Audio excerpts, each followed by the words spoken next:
Bonjour à tous, je m'appelle Dato, bienvenue sur Dato Boxing. Donc c'est dans cette vidéo, les potes Dato, je vais vous parler d'un sujet qui était déjà traité et ce sujet il est déjà retraité. Mais néanmoins, j'ai des choses à dire, les potes Dato, sur le combat Ngannou-Joshua, mais pas que, sur vous savez, la communauté des MMistes et UFCistes qui disent la MMA c'est plus fort que la boxe anglaise. Tu vois, ils veulent mesurer qui a les plus grosses. Nous, j'ai l'impression, la boxe anglaise, on n'a pas besoin de prouver, donc on ne rentre pas dans ce jeu-là. Ça vient que des MMistes et UFCistes. Parce que je pense pas que Beyoncé elle a besoin de prouver à Fida Turner qu'elle chante mieux.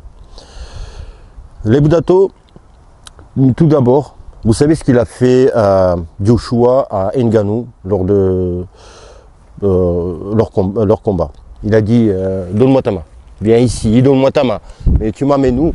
Donne-moi ta main, je te ramène à l'école de boxe. C'est ce qu'il a fait Joshua à Ngannou. Les Boudato, tout d'abord, je vais dire dans cette vidéo des choses que la communauté boxe anglaise ne dit pas encore, parce qu'on ne veut pas mettre à dos la communauté des MMistes, UFCistes, chose que je comprends. Mais d'ici un an ou deux, tout le monde va dire ce que je vais vous dire dans cette vidéo. Je vais mettre les pendules à l'heure. Les Boudato, déjà techniquement, comment Joshua a battu Ngannou. C'est-à-dire que quand je dis il a ramené à l'école de boxe, Joshua a ramené Ngannou à l'école de boxe, il a montré ce que c'est la boxe. C'est-à-dire que les Boudato, la boxe, c'est millimétré. La boxe, c'est la chimie, c'est les mathématiques, c'est la géométrie, c'est de l'architecture. Les Boudato, tu ne peux pas apprendre ça comme ça. Tu ne peux pas devenir un bon architecte si tu ne fais que dessiner, si tu es un super dessinateur, peintre. Tu ne peux pas être un bon architecte. Et si tu connais par cœur le tableau de multiplication, tu n'es pas un Einstein. Enfin, voilà, c'est pas pour ça que tu vas être un grand mathématicien. Donc, les Boudato, dans ce combat, en fait, je vais vous parler techniquement tout d'abord pour commencer. Qu'est-ce qui s'est passé que Ngannou n'a rien compris en fait. Moi quand je regarde un combat de boxe, je suis ex-boxeur professionnel, pour ceux qui ne connaîtraient pas, moi quand je regarde le combat, c'est pas les KO qui m'intéressent, mais le KO lui-même m'intéresse pas. Mais en fait, qu'est-ce qui était fait quelques secondes avant pour que le poids qui a amené, le coup qui a amené à mettre KO ton adversaire, qu'est-ce qu'il a fait que ce coup a été atteint? Parce que si le coup est atteint, ça veut dire qu'il y avait ouverture, ou tu vois, mais comment il a fait ton adversaire, le gars, le boxeur, pour qu'il y ait cette ouverture-là. Donc il y a toute une technique. Donc c'est ça qui m'intéresse plus. Et quand je regardais Ngannou dans ce combat, je voyais rien du tout de sa tactique, sa technique, tactique. Il faisait quoi? Il s'est mis à engaucher. Pourquoi? Enfin, voilà. Les Boudato, je vais parler de 3 knockdowns. Il faut savoir que 2 knockdowns et 1 KO. Les 3 coups a été donné one punch knockdown et one punch KO. Un coup donné knockdown, un coup donné. Il n'y avait pas des enchaînements qui ont amené à abîmer l'adversaire et puis le mettre au sol. Un coup à chaque fois. Le premier, les Boudato, Ngannou, il avance sur son adversaire, sur Joshua, ouvert comme ça là. Et là, je regardais plusieurs fois ce moment-là et j'ai pas pu répondre à la question que je me suis posée, qu'est-ce qu'il voulait faire après? Je pense qu'il voulait faire 1 et 2, avancer sur son adversaire, sur Joshua. Alors que, comment, pour ceux que vous avez, personne, vous qui avez jamais fait de la boxe, comment un adversaire, je vous pose la question et vous réfléchissez, comment est-ce que l'adversaire, il sait qu'il faut avancer 2 fois, tu vois, on jab 1, 2. Comment il sait, le boxeur, que l'adversaire va reculer? Tu sais, quand on envoie 1, 2, comment on sait qu'il va reculer quand on avance 2 fois? Ça, c'est, voilà, je vais vous répondre des techniques qu'il a fait Joshua. tu mesures la température, la distance, la rapidité des jambes de déplacement de ton adversaire. Et tu vois, tout d'abord, c'est ce qu'il a fait Joshua. Boum, des petits. Sur place, tu vois. Même le doublé sur place. Voilà. Après, des petits, tu avances un peu. Est-ce qu'il va reculer ou pas? Tu vois, des petits trucs comme ça. Et non pas tout un coup, comme il a fait Ngannou, avancer comme ça et vouloir peut-être soit enchaîner. On n'a pas eu le temps de voir parce qu'il est allé au sol. Donc il y a ça. Et qu'est-ce que techniquement a fait Joshua? Donc déjà, voilà, il provoquait, bam, bam, il a fait venir sur soi. Et quand il a envoyé un coup comme ça, Ngannou ouvert, Joshua, un petit retrait de bus, à la fois de se protéger de le coup qui est arrivé et à la fois aussi de prendre de la force. Et boum, la droite, et il tombe. Deuxième knockdown, Ngannou, tout un coup, encore une fois, il se met en gaucher. Pourquoi? On n'a pas compris, mais quoi que l'on soit, il se met en gaucher. Quand tu te mets en gaucher, donc, je dis on n'a pas compris, s'il s'est mis en gaucher, peut-être qu'il avait une tactique, mais il se met en gaucher. Pourquoi je dis on n'a pas compris? Parce que là aussi, c'est école de boxe. Quand tu te mets en gaucher, première chose que tu fais, en fait, tu as peur, tu fais gaffe, tu fais attention au bras arrière, la droite de ton adversaire, s'il est en garde classique, tu vois, il est droitier. Et toi, tu te mets en gaucher, c'est la droite qui est dangereuse qui rentre là. Et Ngannou, il n'a rien fait, donc il ne savait pas, c'est ça, savoir boxer. Il ne savait pas qu'il faut se méfier de ses droites. Et Joshua, il a un petit peu mesuré la distance et en sortant la tête, tu vois, voilà, ici, et la droite, one punch, droite, c'est passé. Encore une fois, il s'est mis en gaucher, mais il ne s'est pas méfié de la droite. Il n'a rien fait pour éviter, ou tu vois, des mouvements comme ça. Et bien, troisième knockdown, troisième fois, au sol, c'est KO. Là aussi, c'est technique, mais c'est plus simple, quelque part, entre guillemets, parce que ton adversaire est déjà abîmé au niveau musculaire, au niveau même, ton cerveau, il agit, tu vois, tardivement. Et donc, il montre un coup en bas. Ngannou, il baisse les bras, ainsi le soleil il est où? Il ouvre la tête et Joshua, il a pris toute la force des jambes, tu vois, il a propulsé comme ça le coup, la force et à la tête et c'est KO. Lebdato, ça c'est parti boxe technique. Tout le monde vous en parlait dans les vidéos, je suppose. Voilà.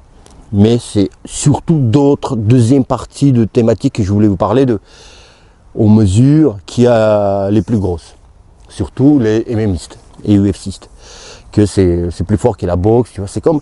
En fait, c'est le truc de, quand tu es petit là, tu sais, moi, tu as 3 ans, mon père il est plus fort que le tien, non, le mien est militaire, non, il a fait karaté, le mien, tu vois, des trucs comme ça. Nous, j'ai l'impression, communauté boxe, pas communauté, les youtubeurs, etc. On n'est pas rentré dans ce jeu-là parce qu'en fait, les gars, les MMistes et UFCistes qui disent ça, ils n'ont jamais pratiqué la boxe anglaise. Jamais. Sport de combat, c'est sûr et certain. Parce que je me souviens, juste après, le combat Ngannou-Fury. J'étais invité chez JC, chez Box Attitude. On n'a pas oublié faire des éloges dont moi, tous les intervenants, que des poids positifs, ah oui, il a bien boxé, etc. Ngannou dans le combat contre Fury. Et à un moment, j'ai dit, les gars, au moment où les centaines de milliers de personnes, et même des millions dans le monde entier, comme des fous, qui n'ont jamais pratiqué le sport de combat, comme des fous, ah oui, impressionnés par des muscles, par la carrure, par aussi le background en MMA, champion du monde poids lourd, vous m'excuserez du peu. Donc, il y a de quoi, mais les muscles m'ont jamais impressionné. Et donc là, quand tout le monde disait, ah oui, il a battu champion du monde de boxe anglaise, j'ai dit, après avoir fait les éloges, j'ai dit, les gars, oublions pas que il ne sait pas boxer, bon sang. Enfin, j'ai pas dit comme ça, je dis, il a beaucoup de lacunes en boxe anglaise. MMA, soit, c'est autre chose, une légende. Boxe anglaise, c'est un autre sport. Je me répète, c'est des maths, c'est de la chimie, c'est même pas la chimie, c'est de la chirurgie, la boxe anglaise. Je disais aussi dans ce live, je disais, s'il veut faire la carrière, je ne sais pas ce qu'il veut faire, est-ce que c'est juste pour les sous ou tu vois, bah, il doit boxer des petits, des moindres galas moindres. Après, d'un autre côté, bon, c'est Ngannou, il ne va pas boxer à Bobigny dans un petit gymnase, bah, t'as compris. Mais si tu veux faire la carrière, tu prends sous carte d'un combattant, tu prends des petits, voilà, à ta portée pour apprendre la boxe. Et Ngannou, je ne sais pas si je disais dans ce live-là, mais je vous dis aujourd'hui, bah, quand il fait 1, 2 en avançant, bah, il tombe sur ses coups, c'est-à-dire le corps il va plus vite que les jambes. Il n'y a pas cet accord entre le haut du corps et le bas du corps, c'est simple pourtant, enfin pour les boxeurs. Quand il fait gauche, gauche, droite, sur sa droite il tombe, tu vois, il n'y a pas d'équilibre. Des choses simples, quand on boxe on apprend. Les Budato, les gens qui disent, qui veulent mesurer qui a la plus grosse entre MMA et boxe anglaise, ils sortent un des arguments que c'est plus populaire, la boxe MMA, ce qui est vrai, en tous les cas en France aujourd'hui, ça parle plus. Tu dis à une maman, bah ton fils il va faire du MMA, il va pas dire non. En boxe anglaise, je me souviens, c'était toujours le cas, ah ben non, il va s'abîmer. Ah bah en MMA, non, c'est populaire, tu vois, c'est familial, bah ça passe. Et ils sortent l'argument suivant, ce qui est vrai d'ailleurs, que les salles de boxe anglaises sont de plus en plus désertées par la jeunesse, ce qui est vrai. D'un autre côté, les salles de MMA, plus blindées par la jeunesse, ce qui est vrai. Mais pourquoi? Pourquoi? Outre la popularité de ce sport. C'est pas que ça qui amène popularité de MMA à la salle, la jeunesse à la salle, dans les salles. C'est-à-dire que moi, les poteaux de Dato, quand j'étais dans les salles de boxe, j'aidais un petit peu mon coach, tu vois. Il était seul à la salle. Et par contre, les nouveaux qui arrivaient, bah, je renseignais les tarifs, les jours, tout ça, et venaient pour une séance d'essai, entraînement d'essai. Ok. Après cet entraînement-là, les Dato, il y avait un décès. Plus jamais on a vu cette personne. Pourquoi? Alors qu'en MMA, il vient, essaie et bah, il continue, il s'inscrit. Pourquoi?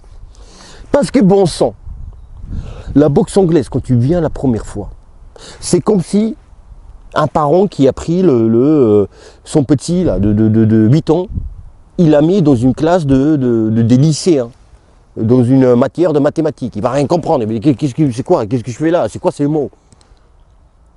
La boxe anglaise, c'est pareil. Parce que les jeunes qui viennent à la boxe anglaise, ils ont vu des highlights, des KO, machin, c'est très bien, ils sont motivés, ils viennent. Mais sauf que pendant tout un entraînement, on va lui apprendre gauche-droite, comme on s'est fait. Et on va lui dire, bah, tourne ton pied, tourne ton pied comme ça. Non, c'est pas comme ça, non, c'est 1 heure, 2 heures, 3 heures, il a fait que ça. Et il se dit, mais et à la fin, il n'a rien compris, à quoi ça sert de tourner le pied, et il est dégoûté. Parce que ça n'a pas répondu à ses attentes. Il pensait qu'il va se taper, il va mettre KO les gars et tout, le ring, machin et tout. Alors que non, c'est comme ça commence. Alors que MMA, tu vas en MMA, et puis c'est compliqué pour le gars. Il dit, mais, ah putain, c'est hyper compliqué là. Tu vas, crochet du gauche. Bah non, c'est pas comme ça, bah, tu lèves le coude, machin, tu tournes le bassin, les machins. Et bah, le gars, il fait tout correctement, mais il n'y a pas de force. Il dit, putain, merde. Chez moi, là, je tapais les coussins, boum, boum, il y avait de la force. Mais là, à cause de la technique, il faut employer la technique, j'arrive pas, c'est du vent. Il est dégoûté. C'est de la science. En MMA, c'est un jeu. Tu vois, ils font comme un jeu aux entraînements. Tu fais gauche-droite, tac, il y a le sol, tu vois. Ah, il se régale, tu vois, il y a un enfant qui est au sol, un jeune, tu vois, par terre, ah ben, il s'amuse. Ah, il tient le pied, l'entraîneur va dire, bah, quand tu tiens le pied, il y a technique aussi dedans, attention, mais quand, je dénigre pas. Quand tu tiens sa jambe, attention à ton cou, à ton main, et il s'amuse à la fin de l'entraînement, il sort. Ils sont comme ça, ils sont dépensés, ils sont fatigués, ils ont l'impression être champion du monde. Tu vois, il y a cet amusement-là. Il y a, on dit, qui est la plus grosse encore, les plus grosses. Pas besoin de mesurer. C'est-à-dire que ça c'est Khabib, la légende, Khabib Nurmagomedov. 26 fois, je crois, 26 combats, 0 défaite. Il bat McGregor, une légende. La plupart de ses victoires avant la limite, il les a gagnées par soumission. Au sol, tu vois, en lutte. Et bah, si tu le mets contre un champion olympique de lutte, champion du monde, bah il va pas tenir une minute. Bah, j'exagère peut-être, mais il perd. En sport individuel, tu vois, en sport, il y a un mix des sports dans MMA, mais ils sont spécialistes dans aucun. Tu vois, ils n'ont pas le temps de peaufiner pour être spécialiste. Si bon, on lutte, bon, il perd. En boxe, tu mets contre un boxeur pro ou même un amateur, un bon amateur, il perd. Khabib. En kickboxing pareil, taille pareil, contre des champions. Et c'est normal parce qu'ils n'ont pas le temps de peaufiner tout ça. Donc pourquoi de dire alors, bah, en boxe anglaise, le gars, c'est son métier, il est chimiste, il est architecte de son métier, et bah, il va être plus fort là-dedans, c'est pas possible. Tu peux pas, il n'y a jamais un sportif de triathlon. Il y a saut à la perche, il y a 110 mètres haies, les 800 mètres de course, vélo. Jamais un gars de triathlon, peut-être c'est déjà arrivé, vous allez me dire, mais en général, il n'y a pas un qui est devenu champion olympique en individuel sport saut à la perche. C'est une matière qui existe dans le triathlon, mais ma caméra, j'espère qu'elle ne va pas tomber. Ou 110 mètres haies. Jamais il va devenir champion du monde 110 mètres haies. Ils n'ont pas le temps, tout simplement. Donc, ça sert à quoi de mesurer qui a les plus grosses? Il y a Ngannou, il est parti aussi de MMA, où il touchait pour un titre mondial. Les Boudato, est-ce qu'il avait raison de partir de MMA à la boxe anglaise? Ça, c'est ses affaires à lui. Il sait mieux que tout le monde. Il touchait 600 000 euros, 1000 dollars, 600 000 dollars pour un titre mondial poids lourd. Alors qu'en boxe anglaise, il n'y a pas de titre. Peut-être qu'ils ont inventé une ceinture, mais il n'y a pas de titre. Et ben il a touché contre Joshua 20 millions de dollars contre 600 000 pour un titre mondial en MMA. Donc, en plus, il est parti au moment où Joe Joyce est arrivé, est-ce qu'il ne voulait pas cette rivalité, il voulait partir en tant que légende, tu vois. Joe Joyce, j'ai dit John Jones, pardon, John Jones. Donc, et en plus 20 millions là. Aujourd'hui, s'il retourne en MMA, pareil, il va être champion. Maintenant, bien sûr que moi, je ne rentre pas dans ce jeu-là, qui a les plus grosses. Bien sûr que la boxe anglaise, c'est un sport individuel. Et ce qu'il a dit Joshua, et après il a changé d'avis, il a tout de suite retourné. Il a dit après la victoire contre Ngannou, il a dit bah, je pense que même en MMA je le bats. Après il dit non c'est vrai que c'est une légende, voilà. Voilà. Tu vois, il voulait pas tout, ça veut dire que tout dénigrer, tout son MMA, sa carrière de Ngannou. Il a compris tout de suite, il a changé son narratif. Mais c'est vrai que quand tu es boxeur, tu es avantagé en MMA, un boxeur de très haut niveau, hein, très haut niveau. Après oui, il t'amène au sol et tout, oui c'est autre chose, mais jeu de jambes c'est différent, boxeur, tu vois, la rapidité de reculer, de tourner c'est différent. En plus la cage elle est immense. Bon, je dis pas qu'un boxeur il va battre un gars MMA facilement, c'est pas ça, mais je veux dire, au moins, il a un sport où il a fait que ça dans sa vie. Et non pas, moi je comprends pas, aujourd'hui si je vais au MMA, ou un gamin, qu'est-ce qu'il apprend? Il apprend tout, et rien, non, mais tout sans perfection. La boxe, c'est la perfection. Donc, c'est vrai que je me souviens, Box Attitude, JC Box Attitude, il a ouvert son live après la victoire de Joshua, pardon, contre Ngannou.